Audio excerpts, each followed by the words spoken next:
Labbaik Allahumma labbaik. Ikuti Haji bersama ANB. Hubungi Assalamualaikum warahmatullahi wabarakatuh. Innal hamdalillah nahmaduhu wa nasta'inuhu wa nastaghfiruh wa na'udzu billahi min shururi anfusina wa sayyiati a'malina. May yahdihillahu fala mudilla lahu wa may yudlil fala hadiya lahu. Wa ashhadu an la ilaha illallah wahdahu la syarika lahu wa ashhadu anna Muhammadan abduhu wa rasuluh. Ya ayyuhalladzina amanu taqullaha haqqa tuqatih wa la tamutunna illa wa antum muslimun.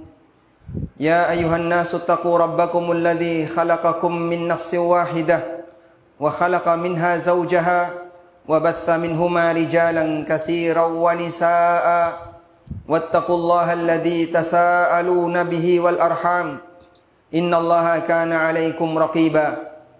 Ya ayyuhalladzina amanu taqullaha wa qulu qawlan sadida yuslih lakum a'malakum wa yaghfir lakum dhunubakum wa man yuti'illaha wa rasulahu faqad faza fawzan 'azima. Amma ba'du fa inna asdaqal kalami kalamullah wa khairal huda huda nabiyyina Muhammadin sallallahu alaihi wasallam wa syarral umuri muhdatsatuha fa inna kulla muhdatsatin fid din bid'ah wa kulla bid'atin dhalalah wa kulla dhalalatin finnar. Wa usalli wa usallim ala nabiyyina Muhammadin wa ala alihi wa sahbihi ajma'in. Hadirin jamaah Jumat dimuliakan Allah Subhanahu wa taala. Kita bersyukur kepada Allah atas kemudahan yang Allah berikan kepada kita untuk bisa melaksanakan kewajiban kita sebagai seorang muslim lelaki yang sudah baligh, yaitu melaksanakan ibadah salat Jumat secara berjamaah. Yang Jumatan ini menjadi salah satu di antara alasan Allah Subhanahu wa taala melarang manusia untuk melakukan aktivitas jual beli. Sebagaimana yang Allah tegaskan dalam Al-Qur'an, ya ayyuhalladzina amanu idza nudiya lis-salati min yaumil jum'ah fas'au ila dzikrillahi wa dzarul bai'. Wahai orang-orang yang beriman, apabila telah terdengar panggilan di hari Jumat, yaitu panggilan adzan, maka bersegeralah menuju zikrullah, artinya bersegeralah untuk hadir di Jumatan, wa dzarul bai', dan tinggalkan jual beli.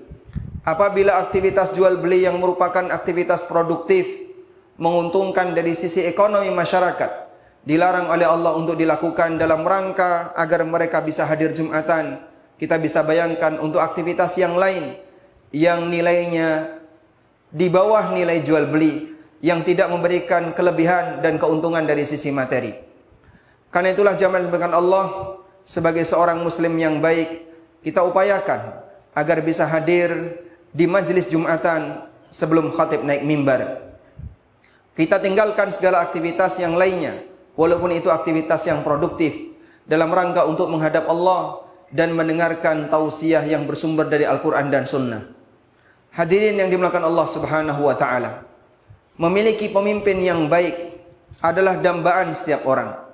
Karena jiwa yang baik menyukai seorang pemimpin yang baik. Dan Allah Subhanahu wa taala menyebutkan beberapa kriteria pemimpin yang baik. Sebagian di antara nabi Allah Subhanahu wa taala jadikan sebagai pemimpin yang baik. Ada di antara mereka yang jadi raja, ada di antara mereka yang jadi menteri, dan ada di antara mereka yang menjadi pemimpin bagi umatnya. Sehingga mereka merupakan uswah bagi siapapun yang ingin memilih atau bagi siapapun yang mencalonkan dirinya sebagai pemimpin yang baik. Di antara ayat yang menyebutkan tentang kriteria pemimpin yang baik adalah ayat yang menceritakan tentang Nabi Yusuf alaihissalatu wassalam.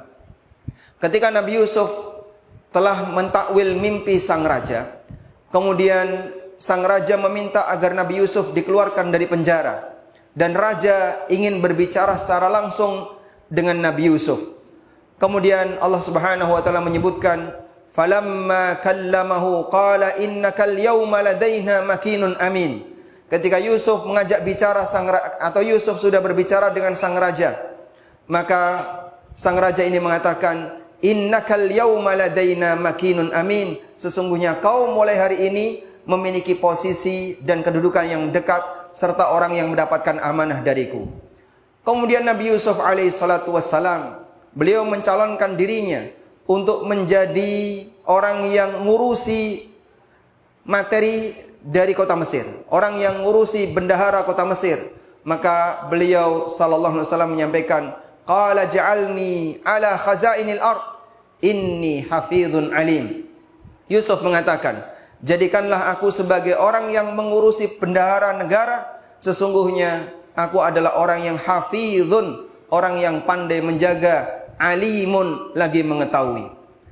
Allah Subhanahu wa taala memberikan kelebihan kepada Yusuf. Allah berikan ilmu kepada beliau. Dan Allah Ta'ala berikan kepada Yusuf sifat amanah. Sehingga dengan dua bekal sifat yang mulia ini, dua bekal kelebihan ini, Nabi Yusuf alaihissalam bisa menjadi seorang menteri yang mengurusi perbendaharaan negara, yang mengurusi harta negara dengan baik. Dan ini salah satu di antara potret seorang pemimpin yang ideal. Pertama, dia adalah pemimpin yang hafiz. Hafiz bisa menjaga, artinya pemimpin yang amanah. Amanah dalam arti dia punya rasa takut kepada Allah, dia punya kedekatan dengan Allah, dan paham akan konsekuensi ketika dia menjadi pemimpin, bahwa semuanya akan dipertanggungjawabkan di akhirat. Alim yang kedua adalah karakter mengetahui, artinya dia punya ilmu, dia punya kemampuan dan kapabilitas yang itu dibutuhkan bagi dia untuk mengatur apa yang kemudian nanti akan dia pimpin. Selanjutnya, kriteria pemimpin yang lain. Allah Subhanahu wa taala ceritakan ketika Allah mengkisahkan Nabi Musa alaihissalam. Pada waktu Nabi Musa alaihissalam ketemu dengan dua wanita yang mengembalakan kambing. Namun mereka kesulitan untuk memberikan air minum kepada kambingnya. Kemudian dibantu oleh Musa. Selesai dibantu, kemudian wanita ini mengundang Nabi Musa alaihissalam untuk menemui ayahnya. Lalu setelah sampai di kota Madian, Nabi Musa menceritakan keadaan dirinya yang saat ini menjadi orang yang dikejar oleh Fir'aun dan bala tentaranya. Kemudian setelah itu, salah satu di antara putri orang tua di daerah Madian ini menawarkan kepada bapaknya, qalat ya abati istajirhu inna khaira man istajartal qawiyul amin. Wahai ayahku, istajirhu, jadikanlah dia sebagai karyawan Anda, jadikanlah dia sebagai wakil Anda. Sesungguhnya orang yang terbaik yang engkau tunjuk sebagai karyawan, orang yang diberi amanah yang terbaik adalah al-qawiyul amin, orang yang kuat lagi amanah. Di sini ada dua kriteria yang disebutkan dalam ayat berkaitan dengan sosok Nabi Musa. Ketika Nabi Musa alaihissalam mau ditunjuk sebagai karyawan calon mertuanya. Yang pertama adalah beliau sebagai orang yang kuat, artinya punya kapabilitas. Dan yang kedua, beliau adalah orang yang amin, orang yang amanah, artinya punya rasa takut kepada Allah. Sehingga ketika mendapatkan tugas, maka beliau laksanakan dengan penuh konsekuen dan menyadari bahwasanya semua akan dipertanggungjawabkan di hadapan Allah Subhanahu wa taala. Cerita yang ketiga masih berkaitan pemimpin yang ideal. Pada waktu Bani Israel mendapatkan penindasan dari Jalut dan mereka berharap agar nanti mereka bisa punya raja yang bisa melawan kekuatan Jalut. Maka mereka bertanya kepada nabinya agar sang nabi menunjuk seorang raja. Lalu Allah Subhanahu wa taala memilih Talut sebagai raja Bani Israel. Saat mereka mempertanyakan, kenapa harus Talut sebagai raja Bani Israel? Padahal Talut bukanlah orang kaya dan Talut tidak punya status sosial. Maka sang nabi menjelaskan, "Innallaha astafahu 'alaikum wa zadahu bastatan fil ilmi wal jism. Wallahu yu'ti mulkahu may yasha." Sesungguhnya Allah Ta'ala telah memilih dia. Maka sang raja ini adalah pilihan Allah. Wa zadahu bastatan fil ilmi wal jism. Dan Allah Subhanahu wa Ta'ala memberikan tambahan berupa kekuatan fisik dan kekuatan ilmu. Talut diberi oleh Allah Subhanahu wa Ta'ala kelebihan. Beliau fisiknya bagus, orangnya gagah, dan yang kedua, Talut punya ilmu yang dengan kelebihan ini layak bagi beliau untuk bisa menjadi seorang pemimpin yang ideal. Ini beberapa kriteria pemimpin yang ideal yang disebutkan dalam Al-Quran. Jamaah dimulakan Allah Subhanahu wa Ta'ala, Jika kita perhatikan, semua kriteria di atas kembali kepada 3 hal. Yang pertama, pemimpin yang ideal adalah pemimpin yang memiliki fisik yang baik. Maka orang yang cacat secara fisik, meskipun dia berhak untuk jadi pemimpin, tapi bukanlah pemimpin yang ideal. Dan ini kita bisa lihat ketika Allah menyebutkan tentang pilihan Talut sebagai raja Bani Israel. Wazadahu bastatan fil ilmi wal jism. Dan Allah memberikan tambahan kepada beliau berupa kelebihan ilmu dan kelebihan jasad. Artinya, beliau punya fisik yang sehat, fisik yang baik, bukan orang yang lemah secara fisik, apalagi orang yang cacat. Yang kedua, dia adalah orang yang berilmu. Ilmu yang dimaksud di sini sesuai dengan tampuk kepemimpinannya. Tentu saja ilmu yang dibutuhkan dalam perang berbeda dengan ilmu yang dibutuhkan dalam memutuskan perkara keadilan. Sehingga masing-masing sesuai dengan latar belakang apa yang menjadi tanggung jawabnya. Karena itu Allah Subhanahu wa taala menjelaskan bahwa kriteria pemimpin yang baik adalah alim. Yusuf, beliau mengatakan hafizun alim. Nabi Musa dikatakan beliau sebagai orang yang qawiyun amin. Beliau sebagai qawi. Yang satu sebagai alim, artinya kriteria pemimpin yang baik disesuaikan dengan posisinya. Karena itulah jamaah dimulakan Allah Subhanahu wa taala, intinya pemimpin yang baik dengan kriteria yang kedua adalah dia punya kapabilitas, dia punya kemampuan. Apabila dia memimpin negara, dia punya kemampuan untuk memimpin negara. Apabila dia memimpin daerah, dia punya kemampuan memimpin daerah. Demikian pula kepemimpinan yang sekupnya lebih sempit, seperti pemimpin pondok pesantren, pemimpin wilayah RT dan seterusnya. Mereka masing-masing dituntut untuk memiliki kemampuan sesuai dengan tingkatan kepemimpinannya. Kemudian yang ketiga adalah punya rasa takut kepada Allah. Nabi Musa alaihissalam disebut dengan amin. Yusuf menyebut dirinya dengan hafiz, orang yang bisa menjaga. Dan yang dimaksud amanah dan bisa menjaga, dia punya rasa takut kepada Allah, punya takwa kepada Allah, yang dengan bekal takwa ini dia tidak akan menyelewengkan kepemimpinan yang dia miliki, karena dia menyadari semua ini akan dipertanggungjawabkan di akhirat. Dan Nabi SAW pernah mengatakan, kullukum ra'in wa kullukum mas'ulun an ra'iyatih. Semua kalian adalah pemimpin dan kalian semua akan dimintai pertanggungjawaban terhadap rakyat yang kalian pimpin. Semakin luas cakupannya, maka semakin besar nilai pertanggungjawabannya. Sebaliknya, kepemimpinan yang kecil seperti kepemimpinan dalam keluarga, maka semuanya nantinya akan dipertanggungjawabkan di hadapan Allah Subhanahu wa taala. Kita mohon kepada Allah, semoga Allah Subhanahu wa taala memberikan kita pemimpin yang ideal, pemimpin yang baik, yang memiliki 3 kriteria tadi. Kalaupun tidak terwujud ketiganya, minimal mendekati pada 3 kriteria tadi. Demikian sebagai khutbah yang pertama. Aqulu qauli hadza wa astaghfirullah.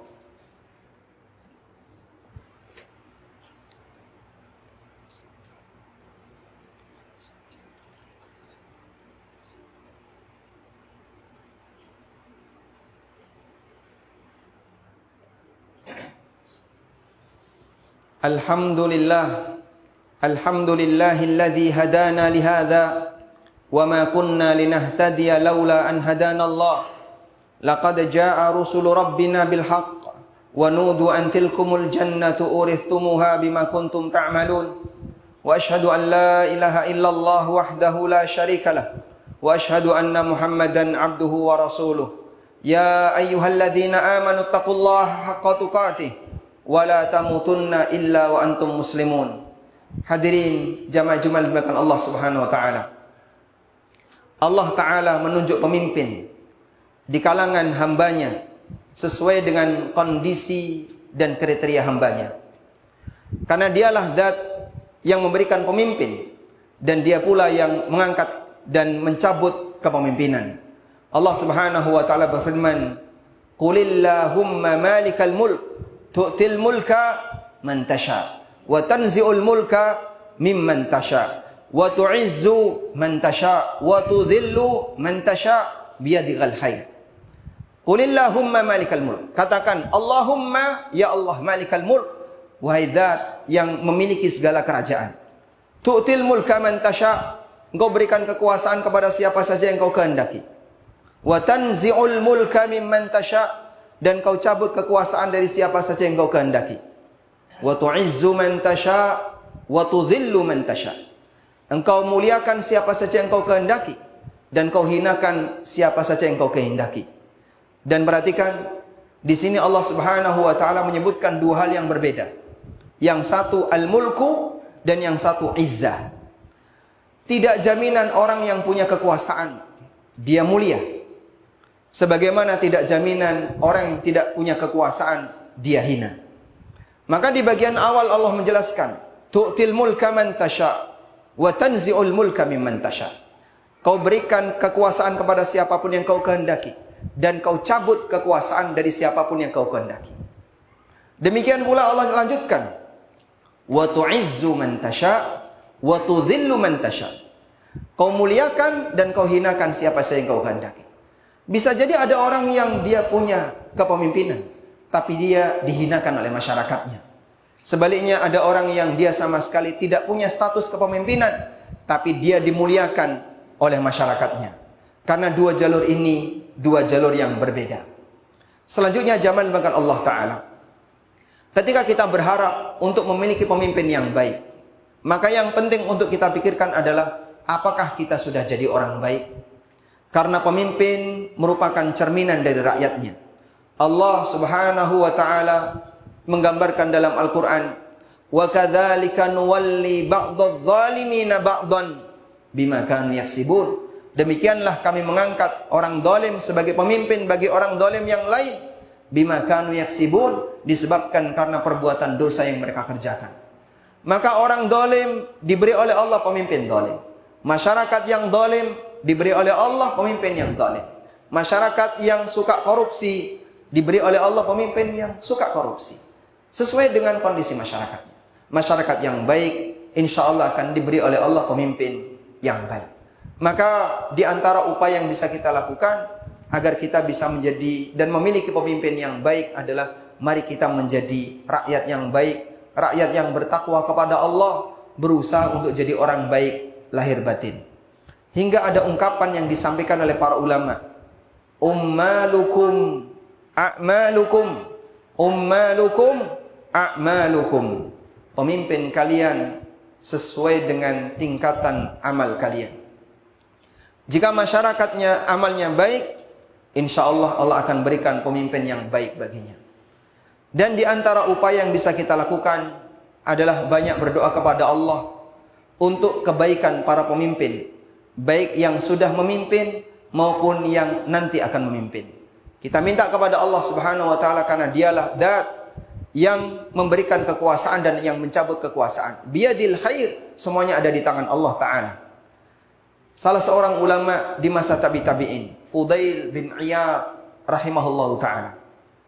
Beliau pernah menyampaikan, "Lau kanat li da'watun mustajabah." Andaikan saya punya doa yang pasti mustajab, la da'autuhu lis-sultan, maka akan aku gunakan doa itu untuk mendoakan kebaikan bagi pemimpin. Subhanallah, seperti inilah gambaran orang saleh dan kecerdasan seorang ulama. Ketika beliau diberi kesempatan oleh Allah, satu doa yang mustajab, andaikan ada doa yang pasti dikabulkan oleh Allah, doa itu ternyata beliau gunakan bukan untuk kepentingan pribadinya, bukan untuk kepentingan keluarganya, tapi untuk kepentingan satu masyarakatnya, dengan beliau doakan kebaikan untuk pemimpinnya. Kita mohon kepada Allah Subhanahu wa taala, semoga Allah Ta'ala memberikan kebaikan bagi negeri ini. Allah jadikan negeri ini negeri yang baik, masyarakatnya baik, pemimpinnya yang baik, dan Allah Subhanahu wa taala wujudkan negeri ini sebagai baldatun thayyibah wa rabbun ghafur. Allahumma salli ala Muhammad wa ala ali Muhammad kama sallaita ala Ibrahim wa ala ali Ibrahim innaka Hamidum Majid. Allahumma ighfir lil mu'minina wal mu'minat wal muslimina wal muslimat al ahya'i minhum wal amwat innaka sami'un qaribun mujibud da'awat ya qadiyal hajat.